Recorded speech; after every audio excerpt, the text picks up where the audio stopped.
Hello friends, नमस्कार। मैं doctor Poonam Jain. मेरे साथ पौष्टिक आहार व वेट मैनेजमेंट के इस सफ़र में आपका स्वागत है।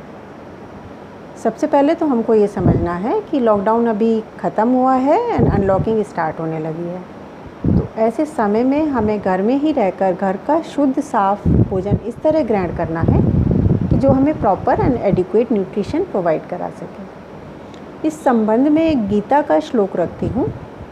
युक्ताहार विहारस्य युक्त चेष्टस्य कर्मसु।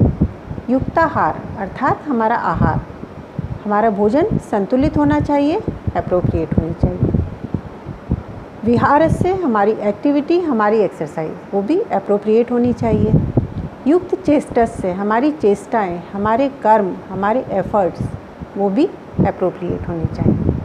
युक्त स्वप्नावबोधस्य हमारी जागृत अवस्था और जब जागृत अवस्था नहीं है वो भी एप्रोप्रिएट होनी चाहिए। इन सभी का योग, सम्मिश्रण या एडिशन वो ही हमारे स्वास्थ्य के विकारों का वो ही निवारण करता है।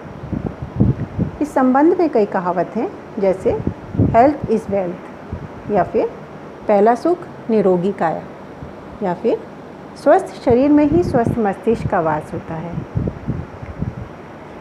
इसको हम कहेंगे you are what you eat. Your personality, your eating habits reflects your physical and mental states and your personality too. Diet का मतलब यहाँ पर ये बिल्कुल नहीं है कि डाइटिंग करना है या हमको कम खाना है।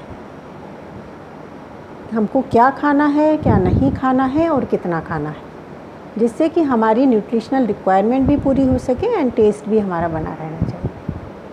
मेडिकल न्यूट्रिशनल थेरेपी के अकॉर्डिंग, जो कि most avoided words of London हैं, eat your food like your medicines, otherwise you have to eat medicines like your food. तो हमें अपने भोजन को इस तरह से ध्यान में रख कर लेना है कि या तो हमें मेडिसिन्स की ज़रूरत ही ना पड़े, हम बीमार ही ना हो, या फिर अगर by chance sugar, cholesterol, BP या मोटापा होता है तो मेडिसिन्स की कम डोज से उसका निवारण हो सके। पोषक तत्वों की बात करें तो carbohydrates, proteins and fats, these are macronutrients, and micronutrients are vitamins and minerals, जो कि हमें fruits, dry fruits, green leafy vegetables and coloured vegetables से मिलते हैं। कार्बोहाइड्रेट्स हमको रोटी, चावल या ब्रेड से मिलते हैं। फैट हमको ऑयल कंटेंट, पूड़ी, कचौड़ी, समोसा, जो कि हमारे ओवरवेट का एक मेन रीज़न है क्योंकि उसमें कैलोरीज काफ़ी ज़्यादा होती हैं। अभी न्यूट्रिशनल रिक्वायरमेंट की बात करें तो प्रोटीन्स का एक मेजर रोल है।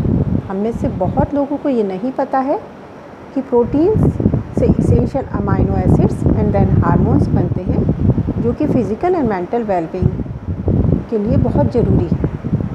प्रोटीन की requirement in an adult female is 1 ग्राम पर KG per day and in an adult mail is 1.5 to 2 grams पर केजी पर डे, जो कि हमारी नॉर्मल डाइट से फुलफ़िल नहीं हो पाती है। तो हमें जल्दी जल्दी भूख लगना, बार बार भूख लगना या हमारा भोजन पर कंट्रोल नहीं रह पाता है। प्रोटीन हमें दालों से, स्प्राउट्स, सोयाबीन, सोया मिल्क या पनीर से मिलता है, या फिर जो लोग नॉन वेजिटेरियन हैं तो नॉन वेज एंड एग्स से मिलता है, या फिर हमें प्रोटीन सप्लीमेंट्स का सहारा भी लेना पड़ सकता है। प्रोटीन के लिए हम ये बात समझें कि जैसे बिल्डिंग बनाने के लिए सीमेंट की ज़रूरत होती है, तो इसी तरह बॉडी में मसल्स, मांसपेशियों की मेंटेनेंस एंड रिपेयर के लिए हमें प्रोटीन की ज़रूरत होती है। आज मैं वेट मैनेजमेंट का श्रेय 2 चीज़ों को देना चाहूँगी। प्रोटीन की adequate amount and second is portion control. Means हमारी जितने भोजन से हमारी तृप्ति हो सके हमें उतना भोजन ग्रहण करना चाहिए। एक तो अभी कोरोना महामारी में हम वैसे ही मेंटली स्ट्रेस्ड हैं, और सेकंड अपने वेट को लेकर, वज़न को लेकर भी काफ़ी सजग हैं। तो हमें अपनी जीवन शैली में बदलाव लाकर अपने को स्वस्थ रखकर देश के हित में अपना योगदान देना है। Thank you. Stay safe, stay healthy. धन्यवाद।